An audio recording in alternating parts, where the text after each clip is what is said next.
What's up, what's up, what's up? I'm Brandman Sean, and we are back with another episode of No Labels Necessary Podcast. And as you can see, we have a very special guest with us here today, artist, entrepreneur, a record label owner, been in the music industry for how many years? Too long, but a Too decade long. plus. a decade plus successfully. Yeah. But artist first and foremost. I really want to key in on that. Artist first and foremost, but has been able to elevate his career into more than just being an artist, to have true ownership over his career and then also help others along the way. Here is Derek Minor. Appreciate you pulling up, bro. Man, thank you, bro. Like, I feel honored, bro. I remember it was probably a couple years ago when y'all started the pod. Initially, I was like, bro, who are they? And I can't wait to be on that. So I'm excited. I'm excited to be here. Yeah. That's crazy. That's crazy because you were already an accomplished artist at that time. Yeah. Absolutely. So like, I want to start. I'm gonna get right into it with what inspired this podcast.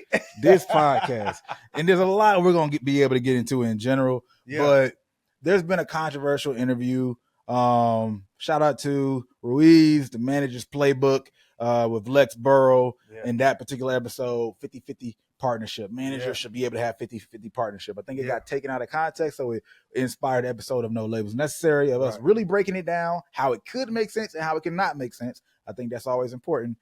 And just going through the comments, you know, we like to respond to what people are thinking and about things. I saw your comment. Right. And I'm like, all right, I know Derek's going to have a level head about the situation. Right. But he's also an artist.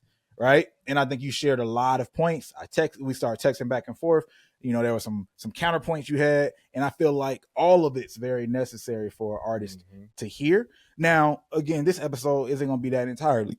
Ooh, my bad. We got to talk about the the record label. Right. We got to talk about becoming a successful artist, the independent era, and all those things as well, and what you're doing. Yeah, because he's living in the music industry as an artist. I want to make that clear. Right. A lot of artists have that as a goal, but first and foremost, 50-50 ownership. Right. Why would you be against it? I want to start with the against. For sure. And then we could talk about how it could make sense based on your experience as well. All right. So Lex's initial analogy was from a restaurateur, right? And I go in a partnership with a chef that it's going to be 50-50 because you may know how to cook, but you don't know how to run a restaurant. You don't know how to build that or whatever. But the thing I think, as far as with the current iteration of how management works, that's not happening. The managers are in the trenches for as long as they're in the trenches. But I can't tell you how many people, myself included, that when a manager just says they're done, then all of the work that like, so say you have a manager that didn't put you in the right position as far as like record label. Well, if I got a 7-album deal with an awful split percentage and a manager walks away, we're not in the trenches no more. I'm just left with the bag of whatever decisions you made. Like, I literally, as a person that helps also, like, runs a record label, I see the other side too. Like, there's times when there's managers that I know they're fighting to get a upfront percentage, which is not what's best for their artists all the time, as opposed to creating ownership and equity for the artist for the long term. So a lot of times I feel like the way that the industry is built at this present moment, I'm not saying at this present moment, and I would say commonly, I'm not saying there's not special situations. I'm just saying that's a lot to give up for somebody that could just up and leave. And then if they were just farming you for percentages because you hot, you gave them 50-50, like, that's a bad situation. So that was my big thing. I'm like, if we just talking sweat equity, for you to just do sweat equity. And then I was talking about breaking down the show. I'll never forget this, bro. I went on an arena tour and it was crazy. It was fun. You want to know that everybody on that tour made more money than me? Why is that? My manager made more money than me. My drummer made more money than me. The DJ made more money than me. And it's because by the time you bust down all the percentages, everybody's getting paid off the gross. So the DJ, the drummer, that's a flat fee. They get paid that whether, you know what I'm saying? So I was an opening act. So I was getting paid a flat rate to be there. Right. It wasn't tickets. I was getting paid a flat rate. So it's like, okay, cool. I get this flat rate. So I'm like, boom, that's bust down to the drummer. Boom, that's bust down to them. Boom, I had to rent because I wanted to have lights that match the people that was there. So I had to pay the lighting people. I had to have a lighting guy. I had to pay for the extra pieces that I wanted. Then I had to pay for all my merch, right? And I had to make sure that the merch people got a percentage of that. So I'm pretty much, by the time we break all that down, I'm underwater hoping that the merch sales will cover it. Well, then when the tour is over with, my manager get paid off the gross, whether I win or lose, right? Then everybody else gets paid. And then guess what hit me when I got home? So I look back, I'm like, dang, all right, well, I did okay. Taxes. Uncle Sam came and said, yeah, let me get the rest of that. Yep. You see what I'm saying? So then now you look up, when they walk away scot-free. It was cool. They had a great vibe. But for me, I was left holding a bag. And I feel like that's the way the industry in this current iteration works. Now, and that's why, I mean, if we being honest right now, that's why I don't have a manager at this present moment. Because I'm like, I already know the decisions that I need made. And I feel like this is with management. Management can serve two functions. They can help to grow you as far as someone giving you access to relationships that you would never have, and also strategy, or they can help alleviate pressure, which is like, hey, you know what? I could do that myself, but I'm paying you a fee to do that for me. And I think sometimes we lose sight of that. That's like that percentage. It's not the fact that money's not going out. It's just, instead of me giving you the money up front, I'm giving it to you on the back end, ideally for that to last from, over time. But I love this, man. I love this. And I think, even to be fair, like Lex was talking about something that he thinks should be more, it was forward thinking, right? It's not even like this makes sense in everybody's situation now. It's like, this is something that should occur. But I think he would probably agree. I don't know. I'm not even saying he said it, but I think everybody knows it has to be the right person, right situation. So nobody's advising y'all to do anything like that with the wrong manager. Even the regular, just get a percentage cut. Spend your time, as little time as possible, with the wrong manager. But I'm gonna just cut in right there for 1 second. Yeah. You don't know it's the wrong manager till the damage is done. Okay, especially if you're brand new. If you're brand new, especially if you're brand new. But some of the things that you touched on, to me, this is just an introduction of a new type of agreement that could make sense, because you said you have a manager that can grow you, and you have a manager that alleviates pressure. Absolutely. My mindset, generally speaking, if I have a manager that only alleviates pressure, they shouldn't be getting a percentage. They should be getting a flat fee. Factual. Right? That's more of an assistant. Right. But right now, a lot of people give the manager who only alleviates pressure a percentage as well. Absolutely. Right? So I think this is just the introduction to people thinking more like a business person, where you are, the current setup can be wrong on both sides, right? The manager can not be getting enough value, right, but the manager can also be getting too much value, or they could be, Goldilocks, 3 bears. This one's just right. Yeah. But the reality is, I feel like artists have to get accustomed to thinking like business people, because, hey, man, as a business person, I've experienced I'm paying people more than I'm paying myself, right? That's just the nature of the game. That's the game. Yeah. But I think the biggest issue is most managers and artists talk as if they're partners, right? Like partners, regardless of the paper. We do that a lot in the music industry, by the way. Factual. Like, where, you signed to this label and they have a partnership. What's your contract say? Right. And it'll be somebody else you think barely has anything going on, but they have a legitimate partnership with the label, right? So, like, what do these terms mean? Let's just get to the paper of it, right? Absolutely. If the manager is just an expense, meaning you're paying them off top, right?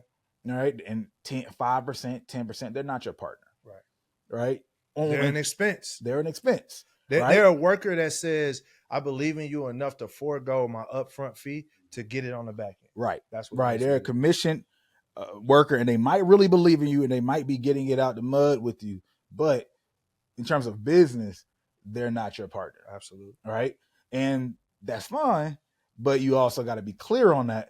because that's how both sides get screwed. The manager feels like I'm a partner. There are some managers who are like over giving and doing a lot, and then you get cut out. I've seen that too. It happens a lot. I've seen that too. But then you get cut out, and you like, dang, I poured all this into this situation, and then whoa, they just got threw me out. Yeah. And then the artist on the other hand, when they get the bad side of that, is like they have expectations, and like you said, someone could put me in a bad position, and then they could get moving. I want to negotiate the highest deal today that might be horrible for you, but because I get that commission, my fee, I just want the biggest check. I'm good. Right. But I think that's why it highlights, if you don't have a partnership, each of those situations require you to have even better understanding of what they should be doing.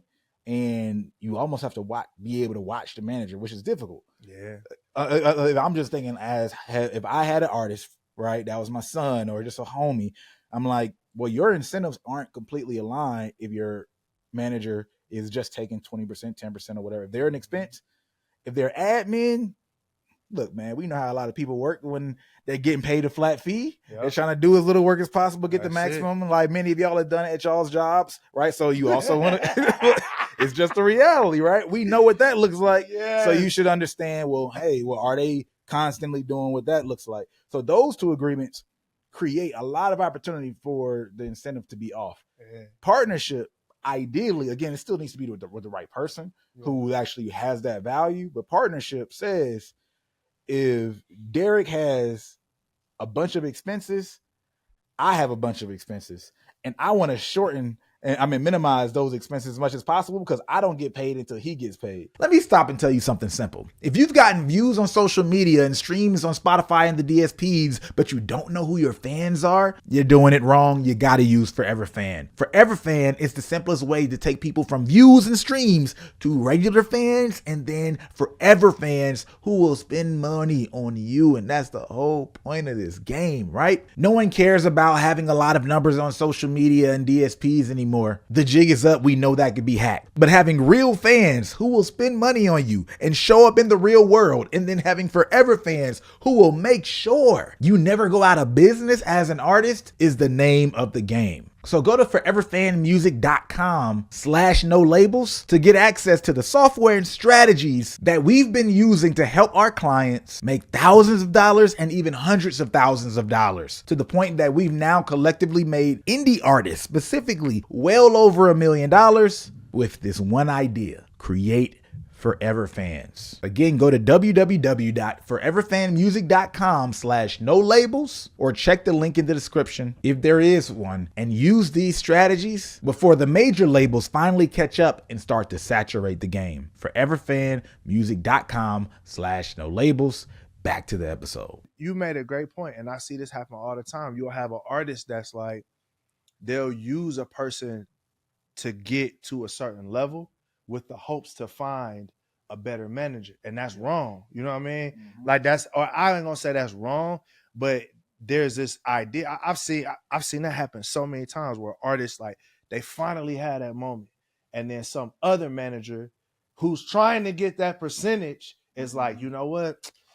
They cool. They're decent, but man, if you was with me, you see what I did for so-and-so. And then really, when you go and look what they did for so-and-so already had motion. They're just using them as a billboard. So it's like, I've seen it happen both ways. The problem with a lot of those situations too is they will get rid of their old manager before the old manager has any opportunity to mess anything up. Right. It's not like they fumbled the new situation. Right. You took off. They just, had a sexier person come up. That's it. And now they're like, ooh, that's it. They have all these opportunities, all these connections. That's it. And then, oh man, hey, we got to talk, right? Like, and I get it. There are some situations where you might do the, hey, now you're my day-to-day, et cetera. But there's so many situations where people just completely get rid of their management without giving them any opportunity to show themselves.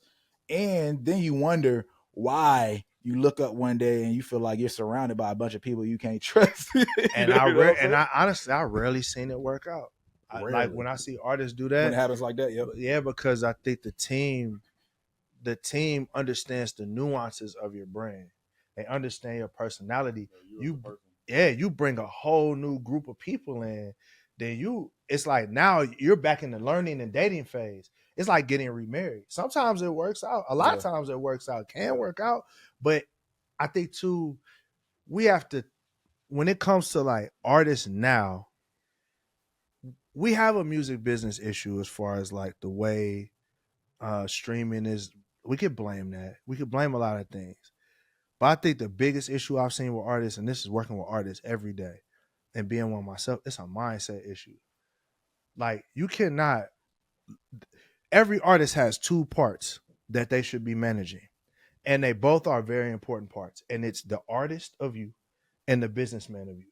And sometimes the businessman need to tell the artist to shut up. And sometimes the artist need to tell the businessman to shut up. And the seasoned artist that figures that out, those are the ones that win. The guys that's like, I don't even want to think about money. Oh, you cooked, bro. You cook food. Like it's over for you, bro. Like cause you not thinking about money, you won't even know that the trap was laid, a long time ago. By the time you figure it out, it's too late. But then the other artists that's like, it's business, it's all business. Like sometimes those artists, they don't take enough risks. The artists take the dumb risks. That's like, this don't make no sense to nobody, but it's like, I'm gonna do it. So it's like, but when you mold both of those together, now you got the person that takes the calculated artistic risk, and they're humble, and they'll let business people speak into them. Like I have so many people that speak into my career, although I don't have a formal manager, but I have so many people that consult me. And because I know that sometimes that artist will just he'll be like, I don't care about the money. I don't care. I want that beat from that super producer. I know that everybody tell me this not going to do nothing for me. I need that. I need that feature. You know what I'm saying? I need that feature from that dude. You the mortgage, you the took out you the sold your car to get that feature and nothing happened. You know what I mean? And it's all the business people told you like, man, we could put that in the ads. We could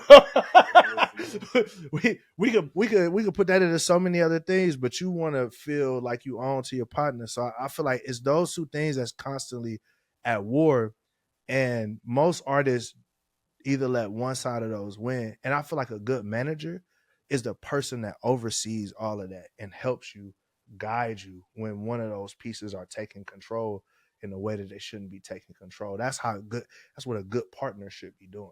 You know what I mean? That's what a good manager, good partner. And that's what I'm saying. They got to be in the trenches with you, and they got to be okay with saying, okay, if we make this decision, I'm going to go down with you on this. If somebody is doing that with you, we 50-50. Now, I want to say, y'all, if y'all don't know the conversations we're referring to, y'all definitely need to check out the full episode of the management pod where we're speaking about this agreement and different ways to think about it. But while we have you here, I want to ask you, before we move on to another subject, what are the things that an artist should watch out for in terms of, like, how do I recognize a bad manager? And then how do I recognize a bad label situation as well? Like, and, use your own experience if you don't mind. I got you. I got you. This easy. Number one, I feel like if anybody is telling you everything that you want to hear, run away. Like, if nobody ever tells you, no, that's a bad idea, that a straight fight you over that bad idea, that ain't the partner for you. Because, bruh, people that love you don't tell you everything that you do is right. They fight you. They'll fight you to the death over. They're so passionate about it. Like, this gonna make him mad or this gonna make her mad. But you know what? This is what's right. So I'm gonna stand on that. That's number one. So, and then when I would say that's number two, I'll say number one, you cannot go to the bank right now without a business plan. You can't. And ask for money. You can ask. They're gonna tell you no. Like, you're not even going to get a shot at getting no money from a bank without a business plan. Well, I would say the same thing when it comes to your art. Like, if you sit down with a label and they can't tell you exactly how they're going to scale you, they ain't got to give you all the sauce, but there got to be at least some idea.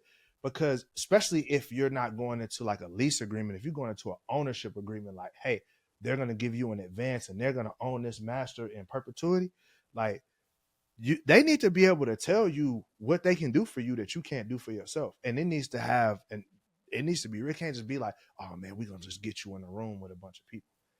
Man, if you got enough flavor, you can get in the rooms on your own. That's true, actually. You know what I mean? If you got enough flavor, you can get in the rooms on your own. If you got enough drive. Bro, a dude just showed me a website yesterday that you can get every manager's contact, every booking agent's contact, every producer's contact email. It had me on there. I was like, it was the right email? Yes, bro. I was thrown off. Like, he was like, bro, it had like I was like, bro, this is crazy. Like, it had like legit info on there. He was like, oh yeah, I can get Drake's manager's info too. Like, boom. I was like, this is crazy. Like, but he was grinding and hustling. I'm like, man, anybody could do that kind of stuff. There gotta be a plan. Like, if you sign with RMG Amplify, you sign with RMG, like, we're gonna tell you what we're gonna do. Like, and with a lot of people, some people pass because what artists think is clout equals money, and it don't. Clout do not equal money. I remember it was an interview I saw with Mace, or it was a while ago. He said that he was at it with Diddy, and Diddy told him, you asked me to make you famous, not rich. Bruh.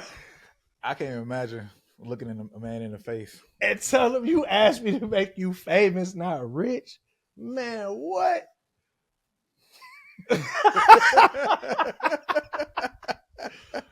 Bruh. Oh man. Oh my God, bro.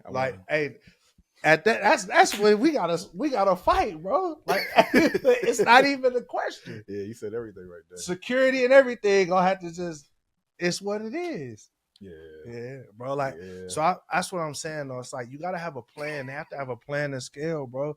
Bro, so many artists that just be signing deals because their favorite rapper was signed there. Oh man, that'll get you killed, bro. Why? It'll get you killed because you don't know what kind of even deal that person had at that label. Like, they might have had a licensing deal. They may have been doing everything outside of them. Like, when you think about Cash Money, when they signed a UMG, they was already a force. Like, they had everything they need. UMG was just participating in that. But then if you like, oh man, I'm gonna sign a UMG because Cash Money was at UMG, and they gonna do the same thing they did for me, that they did. It's like, no, they didn't, because they didn't make them, so they can't make you into that. Like, so if there's no plan, then what's the point even signing? Like, I know so many people that's in that they signed to a label because they got a roster, and they're like, oh, they're gonna do that for me. It's like, maybe. You know what? I never heard that articulated that way. There's something that, like, we kind of know and move on, obviously, knowing what we know. Mm-hmm. But there's a lot of artists that 100% do sign specifically because they see somebody else popping. Oh, yeah. And like college. Like going to college. Facts. Yeah. Yes. Facts. Yes. And they don't think about what all that means and how this person, how the label is actually participating in that individual artist's success. We know that obviously we have a bunch of clients and every client looks different for a plethora of reasons or whatever. But to me, that just clearly identifies, like at least get more info. Like, find out what they actually did for them as much as you can before you get into the situation. Man, talk to some of the artists. Like, man, ask some of the artists. You may not be able to talk to the big dogs, but talk to some of the artists that's just got signed there a year ago. DM some artists. Like, if you're going to work with somebody, again, if you're going to go get a job, what's the first thing they're going to ask you for? I need 3 referrals. Yeah, facts. Because they want to know how you acted at your last job. You know, so if you don't have 3 people that could say, hey, this person is a great addition to the company, then they're not going to hire you. Well, it should be the same way with you as an artist. Yeah. Like, if you about to go sign for 5 albums, or, you know what I'm saying, one and 3, like, bro, talk to some artists. Talk to some people that's work with them. Hey, what you think about them? Hey, what? Can I get some coffee with you? Can I take some time and ask some real questions? And, you know, a lot of times, especially if somebody's unhappy at their label, they'll tell a stranger. They will. No, stay away from them. Trust me, you know. Yeah, well, you know, every artist kind of has that bit of but will it be me situation, right? Yeah. So you might be down bad. Maybe they don't like your music as much. Maybe you won't have as good of a relationship with the A&R, but that's not me. You know what I'm saying? They make decisions off being the exception to the rule as opposed to the rule. Yeah. Well, I mean, so even kind of going through that situation with you going from being an artist to a label owner, is there anything you give label owners a little bit more grace for now that you are in that position for other artists? Definitely. Without a doubt. I'll put it this way. Like, what's bro name? I can't remember his name. I think he worked for Empire now. He got a whole brand called Blame the Label.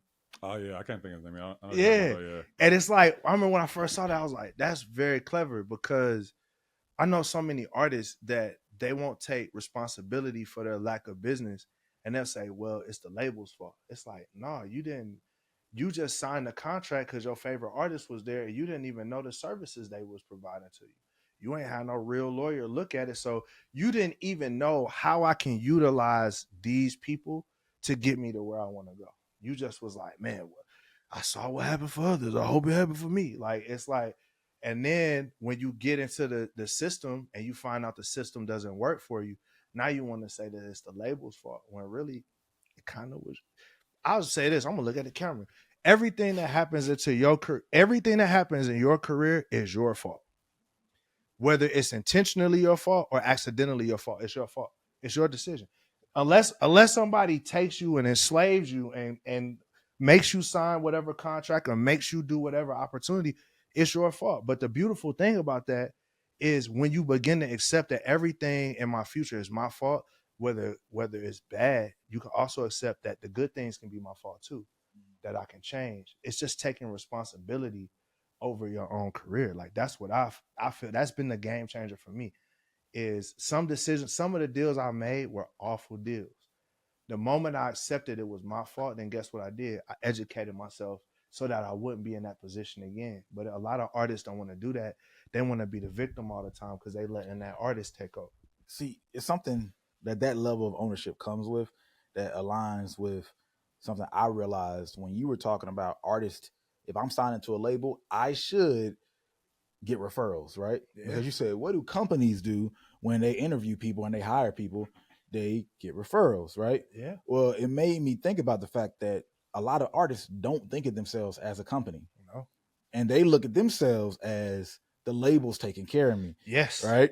Yes. And it kind of goes back to even Chopper Rome made this whole statement in terms of like artists getting healthcare and, you know, treating them like real employees or something like that, right? Yeah. And of course, that got all the applause, etc. Yeah. But I was like, hold up, I got a question, right? Like, are we businesses doing partners or are you an employee?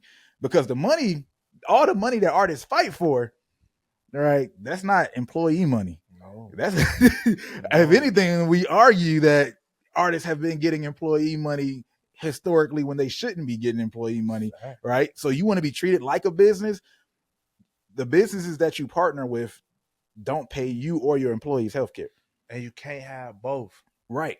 You want both. You want to be able to run around saying, I want to own my masters, but I want healthcare. You can't do that both. Don't make no sense. Right. How you own the business, but you want to be treated like a 1090 or employee. It's like, no, we are separate entities. And what the label is doing is you're a startup and they're investing in you and they want to see where it goes. And if it performs well, they'll give you more money. I've never seen a label not want to give something that's profitable more money. I've not seen it happen. I've not seen a label be like, you know what, that is working. I've not seen a label where something is working and the artist say, hey, I want to renegotiate. And that label was just totally not into renegotiating. Of course. Because they're like, listen, he's hot right now. So let me go ahead and look, he wants to renegotiate or she wants to renegotiate. Let's see if we can make something happen. You know, you're a business. You're a business and you have ownership of your own future. You got to treat it like that. That's my only thing, right? Like, it's not even a knock. I understand. Again, we know that the industry's hella exploitative, right? We understand that and we want to minimize all of that. But yeah, we get into the big boy, big girl bag of I'm a business owner and we want to be treated as such, there's some conflicts in terms of what we're asking for versus what really is going to give you power.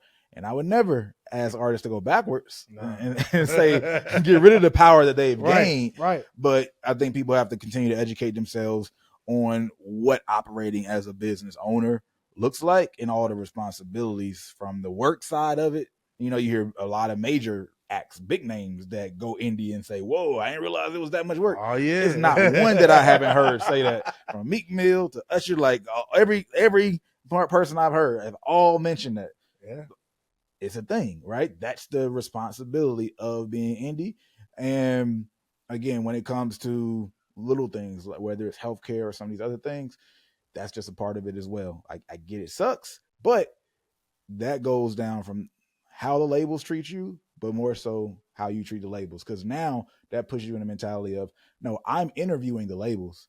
A lot of people think, no, the labels are interviewing me and I'm hoping this one gives me a deal and I'm trying to convince them to give me a deal. Cooked. Why do you deserve me? You fried. Right? Yeah. Like, why? Of course you got to, determine your value to them. For sure. That's their job to figure that out, right? Sure. Your job is to figure out their value to you. For sure. And they do their job and they say, you don't make sense. Cool. They say you do make sense. Cool. But hold up, let me make sure you make sense. Mm-hmm. You know what I'm saying? Like, ladies, every man that walk up to you just because he wants you, don't mean you want him. Facts. Men, very same thing. Every girl that like you don't say yes to just because they like you. It goes both ways. We both got to qualify each other. Facts. And you want it to be that way. You don't want the basic deal from the label.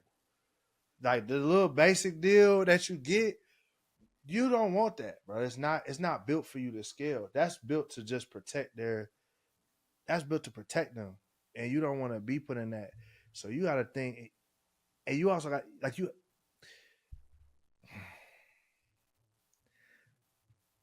just the main thing I can say, I done preach this mug the whole time. It's on you. Like, and a beautiful thing that I want to say too is I know there's probably some artists out there right now that have taken some L's, that's taking some lumps. I know it's people out there, they may not be artists, but you taking L's and taking lumps. It's all part of the journey.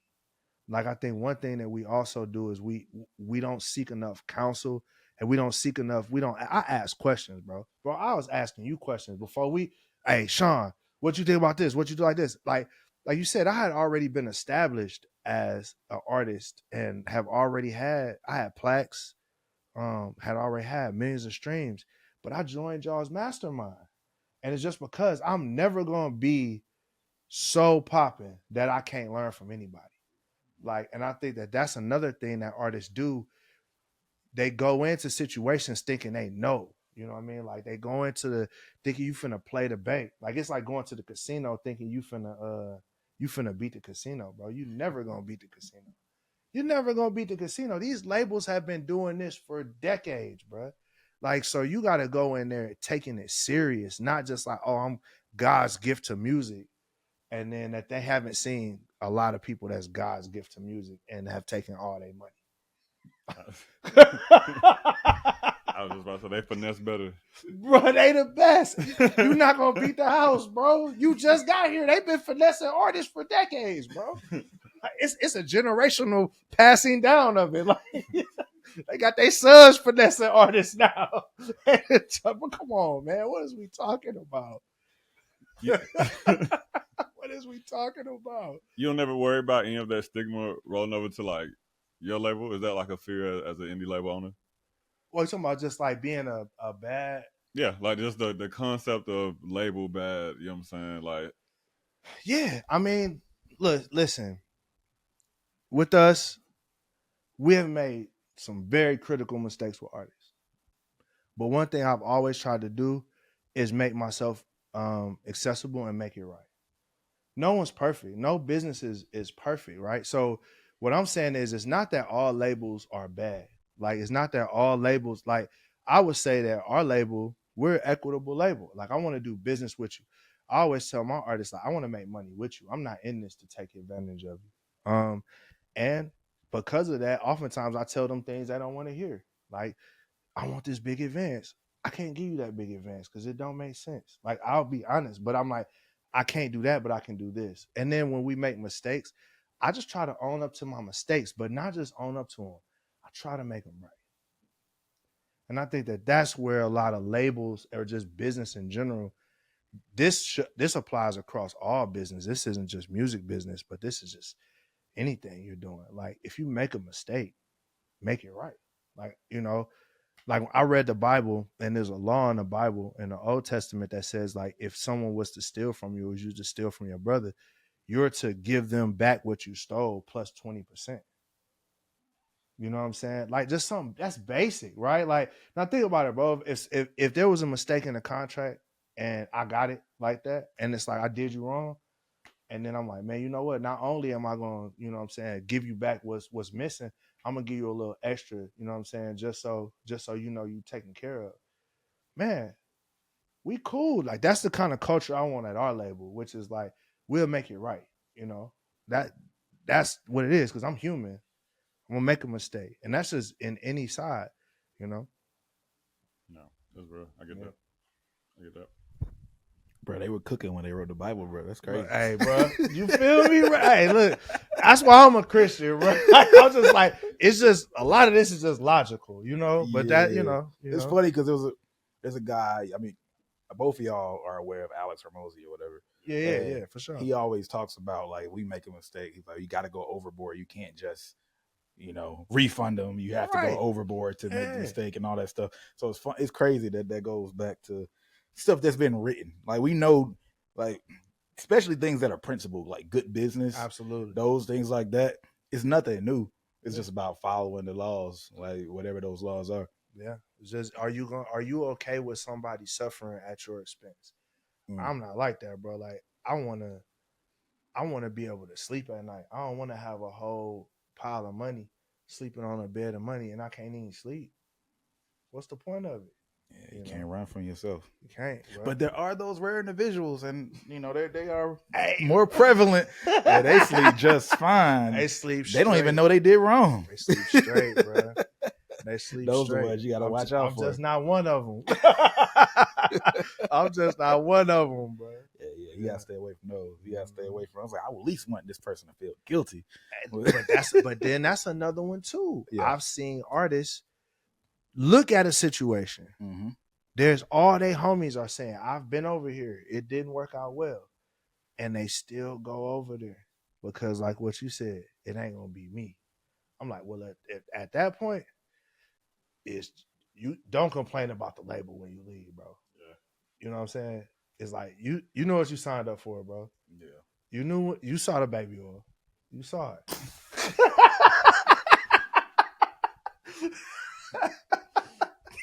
There's a pallet right over here.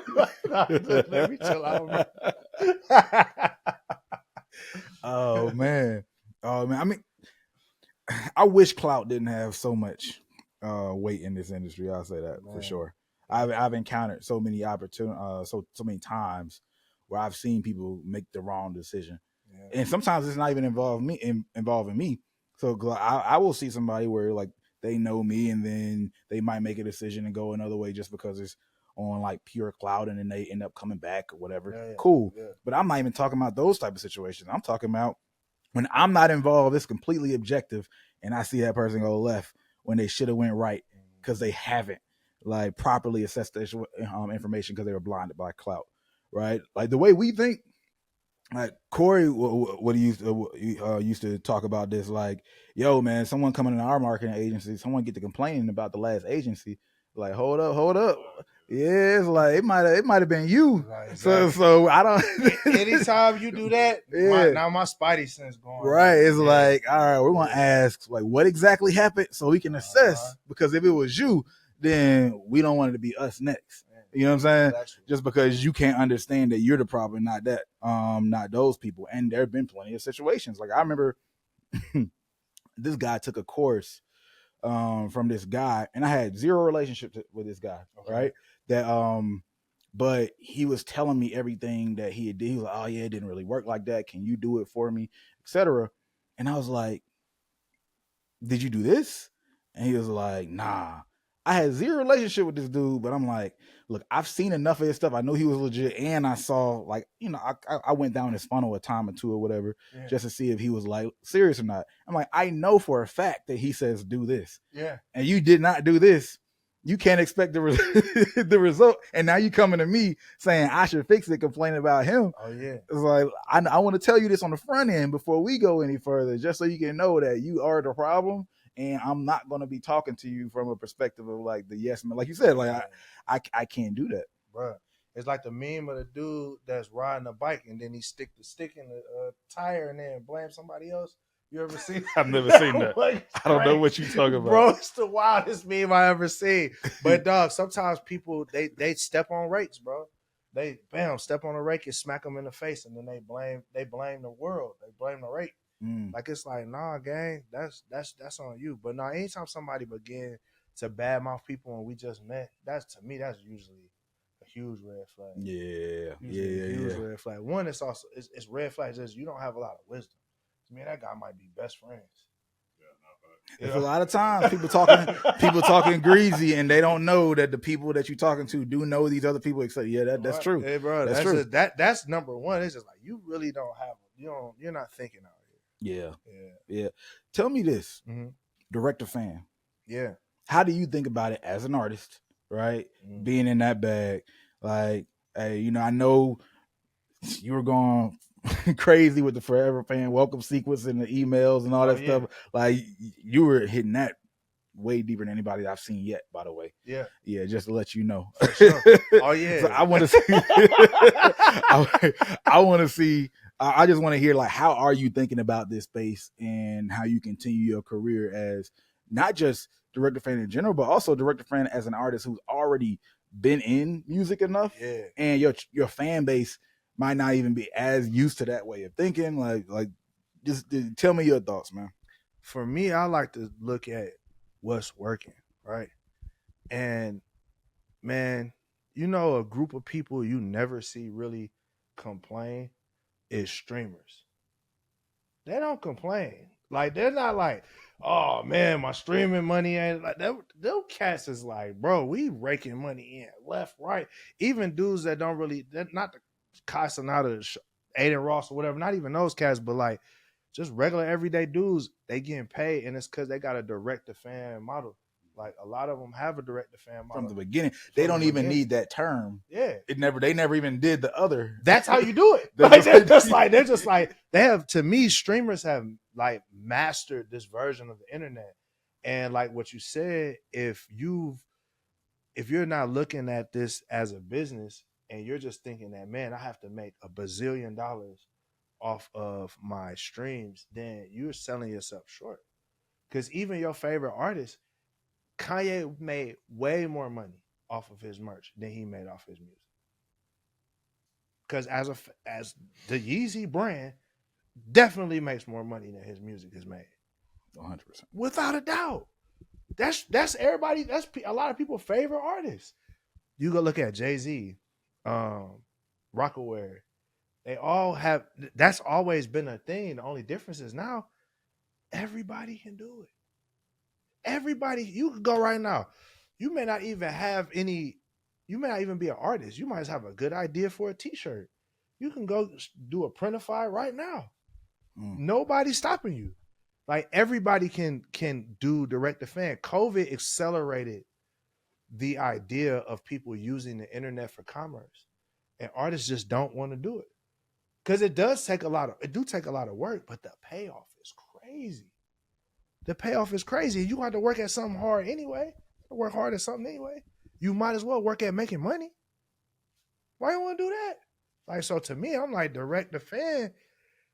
If you'd have told me back when I was selling CDs in downtown Nashville to drunk people outside of bars, that I ain't have to do that, I just got to DM them on my phone. I don't even got to leave the comforts of my home and DM them. And now I don't even have to DM on my computer or do it. That's what you telling me? Yeah.